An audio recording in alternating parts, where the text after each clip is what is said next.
Guys welcome to my new blog. તો આજે આપણે બધા છોકરાઓને લંગલ લૂડી રમતા શીખવાડવાનું છે.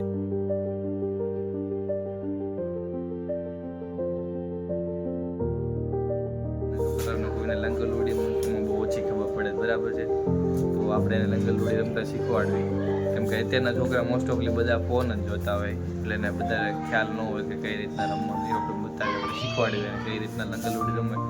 પ્રિયંક છોકરાને જો આવી રીતના દોરી બાંધવાનું ને આવું લંગરિયું બાંધવાનું કીધું છે, એટલે લંગરિયા ગોથેલ જો આ દોરી વીટે છે. પછી આ પેલું ભાઈ હંતાઈ ગયા છે, વણનીભાઈ અહીંયા જો એ દોરી ગોતે છે. પેલા દોરી તો ગોતવા માંડ.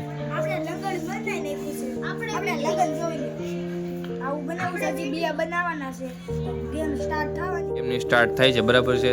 તો ગેમમાં એવી કન્ડિશન રાખેલી છે કે જે જેટલા કાપશે એને 10 પોઈન્ટ ગણાશે, જે કાપશે બીજાનો એટલે 1 પોઈન્ટ ગણાય, બરાબર. એ રીતના જેના 10 પોઈન્ટ થાય એને પહેલો નંબર, અને જે બીજો નંબર અને ત્રીજો નંબર, એ રીતના 3 નંબર આપવાના છે. તો ફાઇનલી અત્યારે ગેમ સ્ટાર્ટ થાય છે. તો પહેલાં છે અનિલ અને પીલુભાઈ. તો જો ધીરેકથી કહેવાનું છે તો અત્યારે ગયું છે અનિલભાઈનું, એટલે પ્રિયંકભાઈને 1 પોઈન્ટ થઈ ગયો છે. તો હવે એ પાછા વડનીભાઈ હારે આવશે. તો વણનીભાઈનું ગયું છે એટલે પીલુભાઈને થઈ ગયા છે 2 પોઈન્ટ, અને ઓલા બેને 0-0 છે, બરાબર. તો પાછા બે લંગર બાંધશે. અત્યારે થઈ ગયો છે અનિલભાઈનો 0 પોઈન્ટ અને પીલુભાઈને થઈ ગયા 3 પોઈન્ટ, અને હજી વણનીભાઈ લંગરીઓ બાંધે છે. હજી બંધાઈ નથી ને, ગાઈટ વળતું થોડીક વાર લાગે છે. અનિલ હજી વણનીભાઈ લંગરીઓ બાંધે છે. મને એવું લાગે આ 2 જ જીતી જાય એવું લાગે. હાલો તમે બે રમો, હાલો.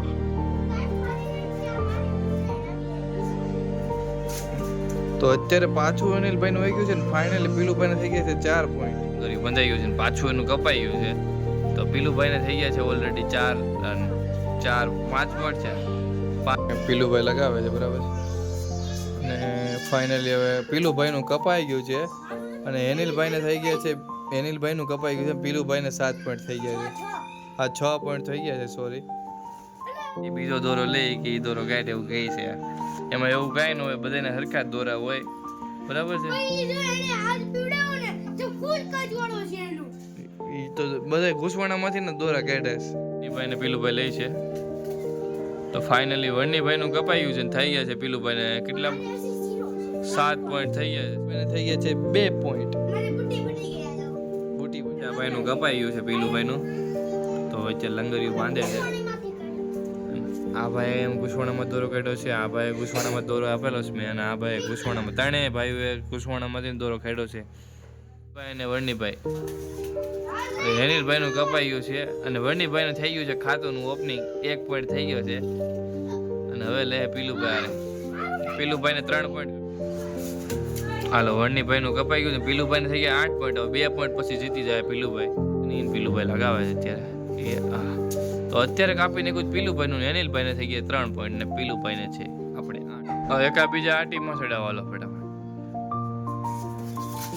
કોનું જાય કોનું વધ્યું.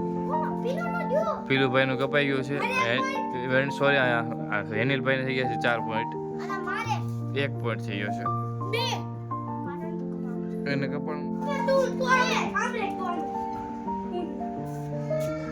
અનિલ ધીરેક થયો. હાલો, વણનીભાઈનું કપાઈ ગયું, અનિલભાઈ થઈ ગયા છે 5 પોઈન્ટ. તો અનિલભાઈ કાપી નાખ્યું છે, અનિલભાઈ થઈ ગયા 6 પોઈન્ટ, પીલુભાઈને છે 8. તો એવું લાગે છે અનિલભાઈ આગળ તો અત્યારે પીલુભાઈનું કપાઈ ગયું છે ને વણનીભાઈને થઈ ગયા છે 2 પોઈન્ટ. હવે વણનીભાઈ લેશે અનિલભાઈ સાથે. તો વણનીભાઈનું કપાઈ ગયું છે ને અનિલભાઈને 7 પોઈન્ટ થઈ ગયા છે. પીલુભાઈની હાર જીતવા માટે અનિલભાઈને 3 પોઈન્ટની જરૂર છે, અને પીલુભાઈને જીતવા માટે 2 પોઈન્ટ. અનિલભાઈનું કપાઈ ગયું છે ફાઇનલી વ્યવસ્થિત રીતે, એટલે 3 પોઈન્ટ થઈ ગયા છે, અને અનિલભાઈને છે 7 પોઈન્ટ, પીલુભાઈને છે 8.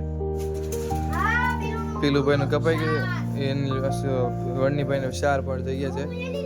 હવે રમે છે અનિલભાઈ અને વણનીભાઈ. અનિલભાઈનું હેલિકોપ્ટર થઈ ગયું છે, અને વણનીભાઈને થઈ ગયા 6.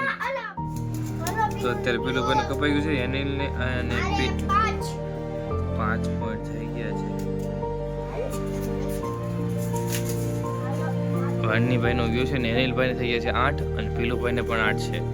પીલુભાઈને ખબર નહીં, બેયને 2 પોઈન્ટની જરૂર છે, અને વણનીભાઈને 5 પોઈન્ટની જરૂર છે. તો અત્યારે ખેંચી નાખ્યું છે. અત્યારે કપાઈ ગયું છે પીલુભાઈ ને હેનિલભાઈ નીકળી ગયા છે આગળ ને થઈ ગયા છે 9 પોઈન્ટ. હવે 1 પોઈન્ટ પછી જીતી જશે આપડા હેનિલનો દાવ છે. હવે કોણ જીતે જોઈ. વનની ભાઈ નું કપાઈ ગયું છે ને હેનિલ ને થઈ ગયા છે ફાઇનલી જીતી ગયા છે હેનિલભાઈ. અને પીલુભાઈ નો બીજો નંબર છે ને વનની ભાઈ આપણે પૂરો કરીએ છીએ. તો મળીએ આપણે નેક્સ્ટ